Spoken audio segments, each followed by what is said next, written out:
I'm sure you heard of this issue of Merry Christmas. Did you hear it?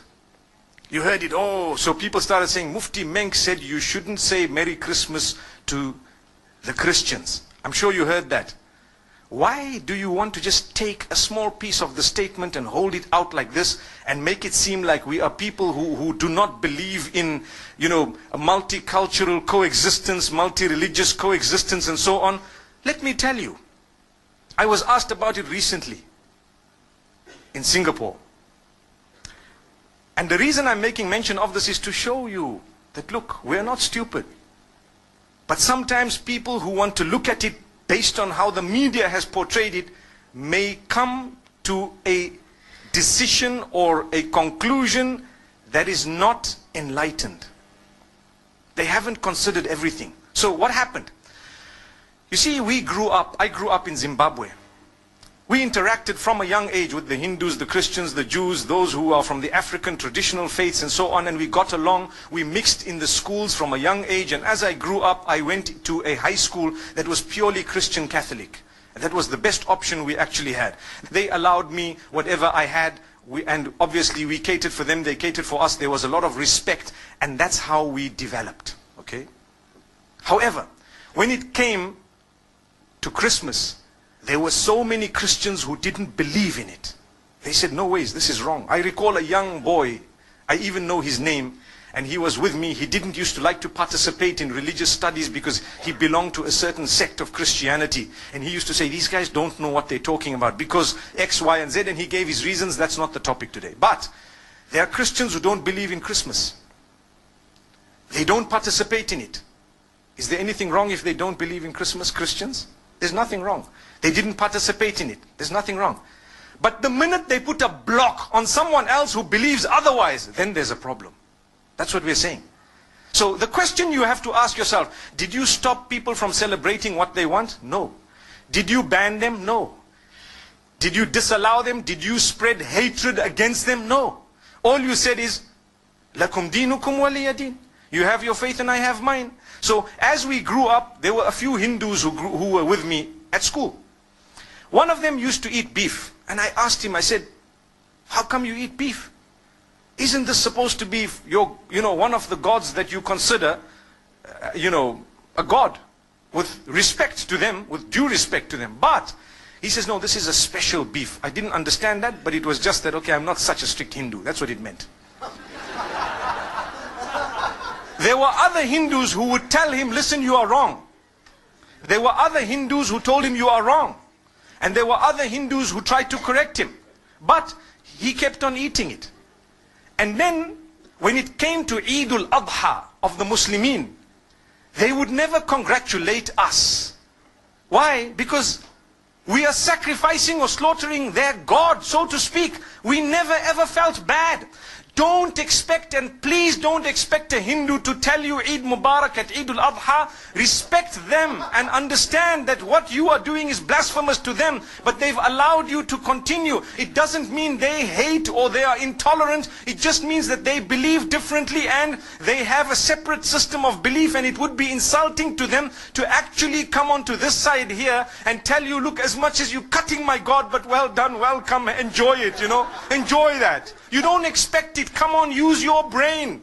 This is what tolerance and coexistence is all about. It's not about a statement. It's more about allowing them to believe what they have to, with respect in a way that you respect what they have as well. That's all it is. So what happened is, as time passed, it was amazing, because when it comes to the other faiths, we found the same. People didn't participate in some rituals of other faiths. That did not make them bigots.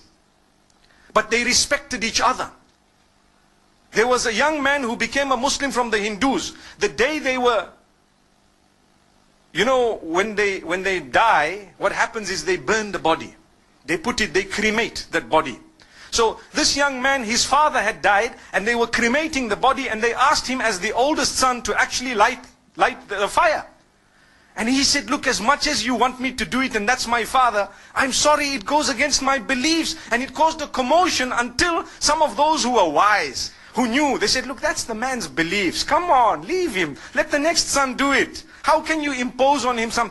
The idea is to coexist with your difference. That's what makes you a rainbow nation. That's what it is. But you don't shove your opinion down the throats of others. Just like now, in the Western world, they are banning you from covering your hair in some countries. That would create another problem. Why? Like the Honorable Minister said, it would make people feel that they are at war with the system because, hey, you know what? This is my basic right to believe something. I believe this is wrong. I believe this is right. That's the idea. So, from among the Muslims, there are those who believe that it's okay to participate in Christmas. And from among the Christians, there are those who believe that it's not okay to participate in Christmas. Look at the irony. But the idea is, if you believe that, by all means, go ahead. You are answerable to Allah, not to me. If this one believes otherwise, go ahead. But please don't impose it on me. If I don't want, it's one of those things. Come on. You know, live and let live. Today, the problem is with all parties. We believe we are the only ones who are right. So we want to shove our opinions down the throats of the rest of the world. If not, they are the problem, they are the terrorists, they are the issue, they are this, that. Watch out. The words you are using will be used against you as well. Be careful. So this is why we say, as I grew up, still we used to sit and eat together as young boys. College. You know, you have your lunch, they have their lunch. We knew that if you have a beef burger, please don't offer it to the Hindus. It's insulting. It's blasphemous. They would actually feel so hurt. Don't. Would you ever, if you have Hindu friends, actually tell them, hey, have some beef? I don't think so. Exactly the same could be said about pork and the Muslims. Do you agree? Imagine if your friend says, just is a pork burger, come on, bacon tastes nice, you know, come on, you know. How would you feel? They respect you, you get along with them, you build the nation, you contribute towards the building of the nation together. Do you know that? But you have different dietary restrictions which are respected. So, this is something that we need to talk about. It's got nothing to do with this person is intolerant. There is a big difference between difference of opinion and intolerance. Very big. I can differ with you right now. I can differ with you on 100 matters, but I'm so tolerant. I promote tolerance. I promote coexistence. I promote the fact that all of us should contribute towards the development of our nation. Here in Malaysia, you have people, you have the Chinese, you have the Malays. On the other hand, you have Muslims, you have Buddhists, you have perhaps people who belong to Christianity, maybe even, you know, Jewish people, whatever other faiths. I don't know how the nation is made in terms of, you know, the various faiths, but I'm sure there are more than 20 or 30 different faiths. Look at the civil service. You will have people belonging to every race and to every religion, and they are serving the nation. That's what they're doing. What are they doing? Serving the nation.